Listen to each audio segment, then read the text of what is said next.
Mindset Game Podcast, and I'm your host, James Roberts. Before we get started with this week's show, first off, let me take this opportunity to welcome back the regular listeners. And if this is your first time listening to the show, I hope you enjoy this episode and decide to subscribe to the show. Today's episode is going to be slightly a bit different. It's going to be a short one with just me. And today I've got one that's a topic that's a little controversial. I was asked by Marcus the other day, what are some form of healthy takeaways? Well, to answer that question, we've got to kind of delve a little bit deeper. Okay, on one side, a takeaway could be perceived as not good for you because obviously the association with saturated fat, trans fats, and obviously things that are not good for you. However, on the flip side of that, where I'm going to touch upon a little bit later, some of the good things which Marcus obviously raised in terms of what is actually a healthy takeaway.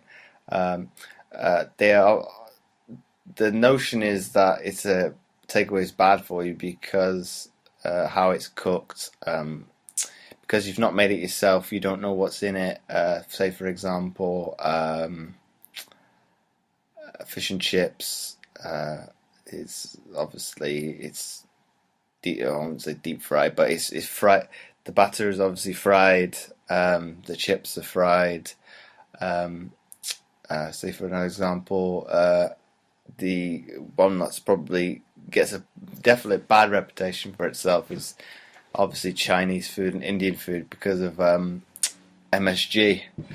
MSG is a substance that's in the majority of sources in those sorts of takeaways, which is definitely not good for you.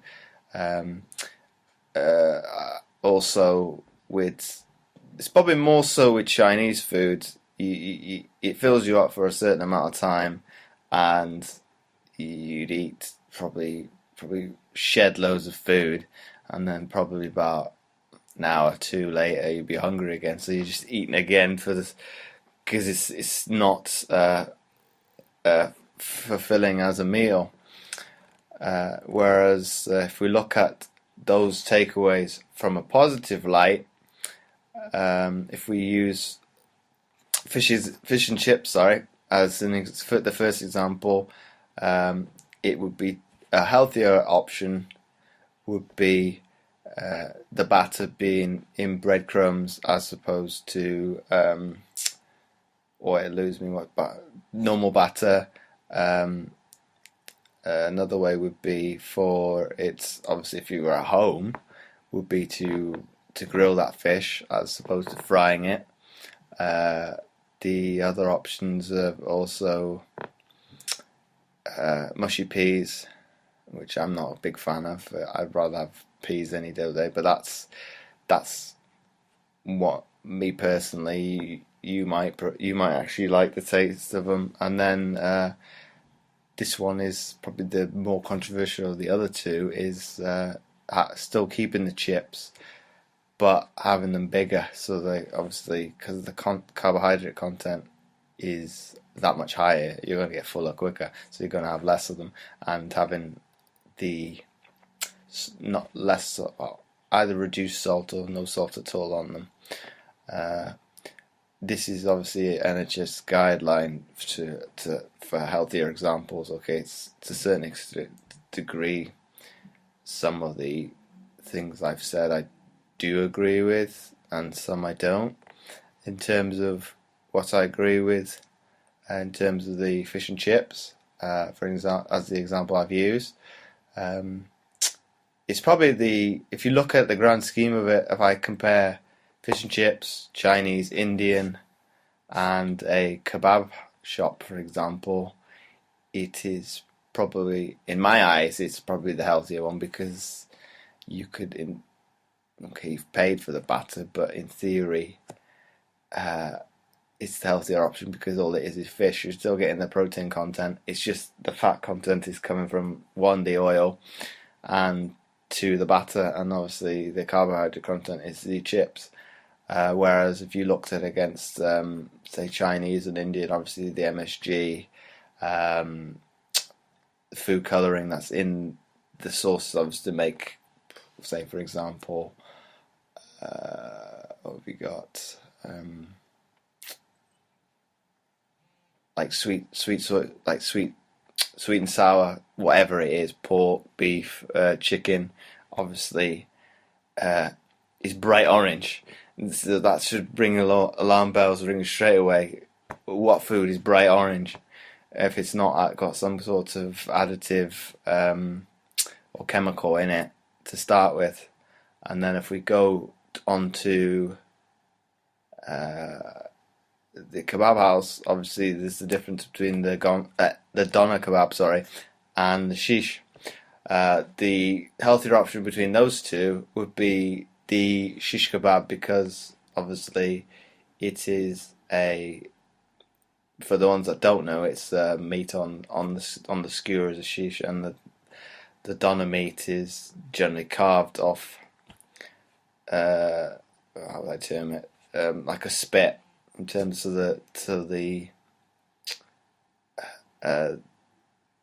shish is probably better because the meat is whole to start with, so it got some resemblance of meat, whereas doner meat is like, well, do you actually know what part of the animal it comes from in terms of either the lamb or the chicken? So whereas shish, it's to a certain extent it'd be a cut of meat and then it's grilled. And in terms of still being a healthier note, obviously you're going to get your carbs from pita bread, and pita bread is, against normal bread, is a little bit better for you. Okay, if you're trying to avoid carbs, you're not going to win here, because a takeaway in that note is probably not the best source for you altogether, because you're going to struggle.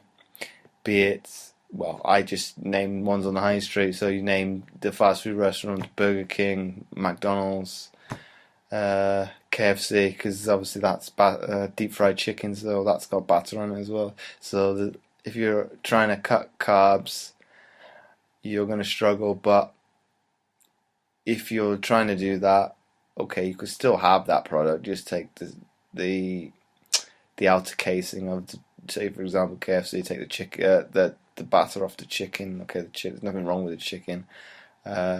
Say for the hamburger joints, it was a massive craze, or about a few years ago, in terms of when the Atkins diet was, well, still at its height to a certain degree.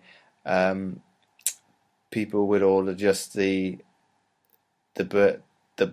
burger, and the salad, and leave the bun off completely. Obviously, you'd actually get a reduction with this, which I was quite surprised with, because you're thinking, well, in theory, shouldn't it be dearer, because the meat should in theory be the dearer of the free products.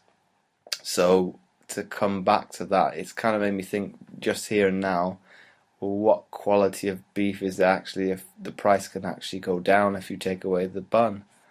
So, and then to kind of come back on that and do an overview of all of them, if you wanted to have a takeaway and you were looking to get the healthier option, those are probably the tips that I would recommend. Say for example, if you're going to have fish and chips, obviously look to change the batter sauce, or be it breadcrumbs as opposed to normal batter, the bigger chips, mushy peas as opposed to peas. In the kebab shop, have a shish kebab instead of a doner kebab, and then obviously the one I raised with the hamburger joint. If you're trying to avoid the carbs, obviously you can get rid of the bun, and well, if it was like a few years ago, you'll save yourself a little bit of money as well. So that would be my takeaway from today. And before I forget, I would really appreciate it if you would be so kind as to leave a short written review, as it helps to get the podcast more notoriety, and it would be more visible in future to others, and thus helping more people which my guests and I are all about. Once again, thanks for listening, and I'll catch you next time for another episode of the Mindset Game podcast.